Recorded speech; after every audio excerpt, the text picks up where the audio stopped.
After 2 years of unending Cold War within the leadership fold of the Lagos State chapter of the Pentecostal Fellowship of Nigeria, PFN, an election into the office of the PFN chairman has been conducted to the amazement of a lot of stakeholders within the fellowship. The newly elected chairman of the Pentecostal Fellowship of Nigeria, PFN, is worried over the state of governance in the nation of Nigeria and believes that God will help to turn things around for good. The new leadership of the PFN in Lagos also wants the federal government of Nigeria to do something concerning the hardship and suffering being experienced by citizens. It will be recalled that some members of the PFN did kick against the Muslim ticket of the present administration prior to the 2023 general election in Nigeria. Joining us now on the show as we take a look at the state of governance in Nigeria is Pastor Yemi Davids, Chairman, Pentecostal Fellowship of Nigeria, PFN Lagos State Chapter.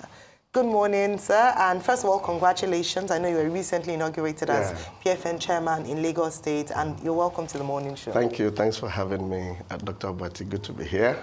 I enjoyed the morning show. I'm one of your great followers, especially what's trending today. It has a way of helping us know what's happening around. And as religious leaders, we are well informed and connects us with people better. Thank you for what you're doing. Thank you, Pastor. Well, you are joining us at a very critical moment. Yes, sir. Just the morning after the NNPC Limited has announced that the pump price of fuel should now be 897 naira per litre. And some Nigerians are selling at above 1,000 in some parts of the country, where this is a major issue for the congregation. Yes. And there are fears that things could even get worse, and that prices, inflation rate and all that could go up. What would be your message as to where we have found ourselves at this moment, particularly for the aggrieved congregation? Yeah, well, it's a lot, the confluence of policies from the government in terms of, beyond even the fuel, we've been trying to sort out the electric tariff. You know, food prices are up, and the pressure on us as a church, or as churches, are a lot. Our welfare system is stretched. Unfortunately, we don't talk about that every time. I mean, we spend a lot, virtually every week, feeding people. And we would love government to have some empathy. It looks like wickedness. I don't know, everything coming together at the same time. It looks like somebody is like being wicked on the people. It looks like that. We all feel the pain, both the leadership of the church and members of the church. So we want to appeal that there should be a human face. There should be that consideration for people, beyond church members, for people. As a leader myself, I think if you want to do anything that will affect the people, there has to be adequate communication. Adequate and prompt communication. We don't seem to have that. And then when you're communicating, we love there to be some compassion and empathy. We don't seem to have that. There's a kind of disconnect, with the people. And when that disconnect is there, it influences the way you even communicate with them. So those are areas that bothers us, and we're appealing that those things should be looked into. Well, as chairman of PFN in Lagos State, you head an umbrella body of with churches of perhaps thousands and membership of millions. To what extent has the PFN in Lagos perhaps influenced some government policy? Do you get consulted? Is there a way that you are able to effect change representing the people that you currently do? Yeah, we do a lot. For instance, the Lagos government is doing a lot. There's the committees that are formed, and they ask us to send people to part of the committee for palliatives, and they distribute things. So you're part of that committee? No, we know pastors. We have pastors in the PFN body that participate in that, and it's been working to a measure in Lagos. Only that they say water pass Gary or Gary pass water, whichever way you want to say it. So that helps a lot. The consideration of even inviting us on board to help with helping Lagosians, it's laudable for Lagos State. Beyond that, we try to take responsibility as churches to help people. We grapple with school fees, house rents, feeding especially, and we encourage people, churches, to do that. The challenge with churches is that we don't communicate that to the public. So it looks like churches are not doing enough. And I think it's because of scriptural inclinations that says, whatever your left hand do, don't let your right hand know, because you're not doing it to impress anyone. I'm not giving you money for food to impress the public. I'm doing it for your own sake. So churches don't communicate enough what they are doing. And it now looks like churches are not doing enough. So we're looking at how PFN as a body can also communicate more. That whatever we're doing, let the world know that we are doing this. We're doing a whole lot. We're trying to, help fill the gap of, that the government policies seem to be having on people in terms of pain and suffering. Well, Pastor, see, you use the word that it looks like government does not have enough empathy. Yeah. You say that all the policies, you said the confluence of policies you talked about, would seem to project wickedness onto the people of Nigeria. Are you saying that the Tinubu administration is a wicked administration that is, beating the people with lashes and scorpions? No. That's why I said same, because of lack of communication. It's like a family. If daddy needs to save some money for house rent, and that means there'll be some shortage of certain enjoyments in the house. If you don't communicate to Junior effectively, Junior can see it as wickedness. Now, why can't I have my candy? Why can't I have my bicycle? Why can't I have this or that? But if daddy tells Junior that, we have to get this for the house, so because of that, we have to sacrifice this, sacrifice that. Even Junior will support you in whatever you are doing. The Tinubu government and the spokespersons, they've been preaching the message of sacrifice, that the people should make sacrifices. And in fact, there are some people who argue that Pentecostal pastors are part of the problem, because Pentecostal pastors, your members in the Pentecostal Fellowship of Nigeria, are the ones preaching prosperity, the gospel of prosperity. And people expect that in Nigeria, things should just be easy all the time. So they say the pastors are the problem. Well, I don't think the pastors are the problem. I agree there are excesses, okay? In any setting, there are excesses. That happens. I say this to people. We have fantastic engineers and you have very corrupt engineers. You have great bankers and you have corrupt bankers. You can't say because some bankers are not doing well in terms of their work, you don't do banking at all. Okay, so there are excesses. But I believe churches give hope to people. You call it prosperity. We call it hope. You come to church, what can you do to make your business better? We try to teach people, engage people, encourage people. I believe without churches in this country, things would have been worse. I believe that, because every week there is that hope, there is that encouragement that we give the people, which helps them to step out into their places of work and businesses and give their best, in spite of the lapses in the country. I agree there are excesses, and unfortunately, as I said earlier, churches don't communicate enough.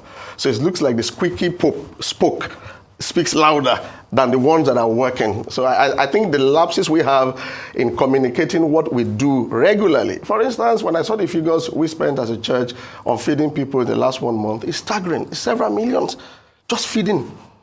Well, I can't come and show people on TV that I fed this woman. It's undignified for that woman. Yes, she's fed, but you're also tampering with her esteem. So we don't need to be showing that I helped this widow. Yes, you've helped the widow, but do you have to damage her by showing her on social media that I helped her?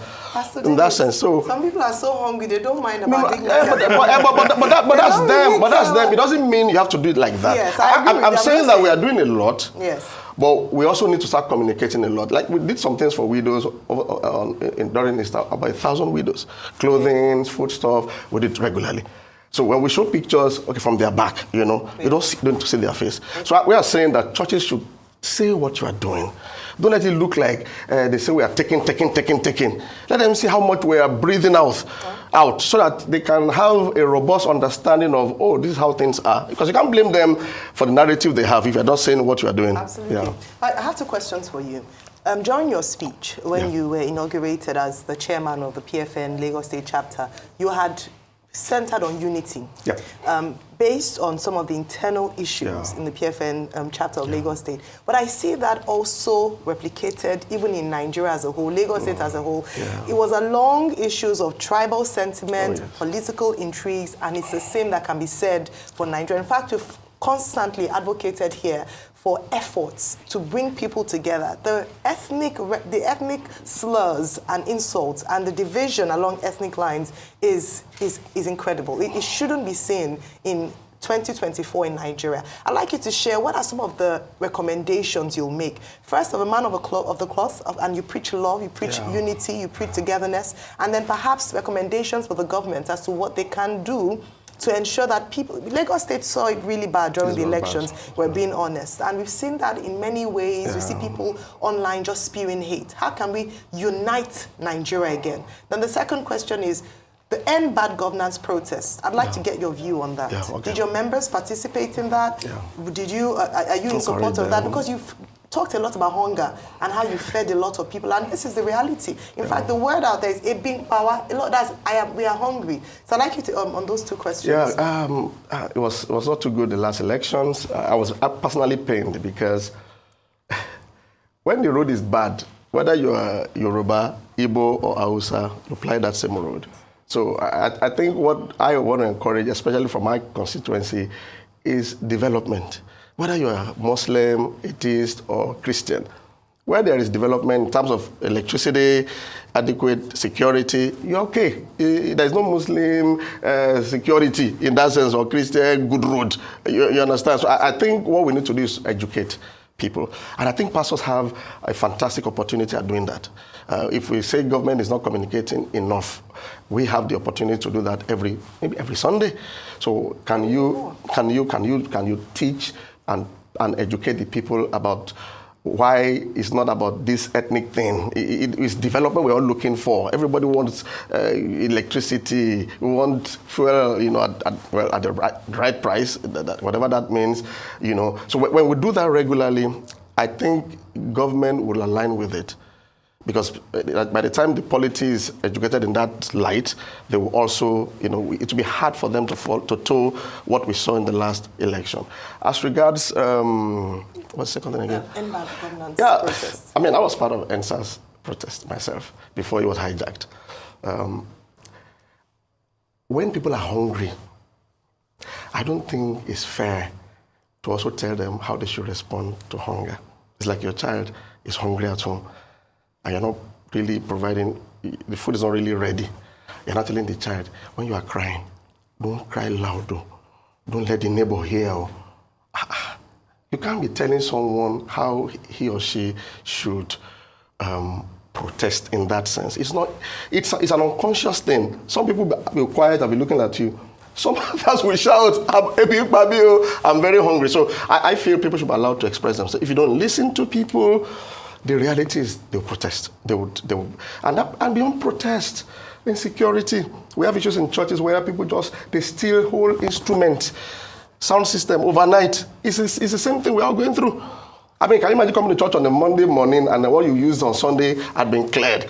So when people are not listened to, they are bound to kind of protest, which can be expressed in various ways. I think that's the reality of things, yeah. Okay, Pastor, yes, sir. Let's talk about politics and the church. Yeah. In 2023, during the general elections, many of the churches got very active, got involved. They asked people to produce in church their voters card, PVC, and all of that. Okay, and I think the PFN, some branches said the church must be involved in politics. Now, most recently, when Prime Minister Yodili was celebrating 30 years, I think 30 years of his prophetic ministry, one of the statements attributed to him was that he said, look, the CAN, Christian Association of Nigeria, and many branches of PFN, they are not spiritual bodies, that they are just into politics, including partisan politics. So is it true, as alleged, that the PFN knows nothing about spiritualism, is just to play politics with the congregation?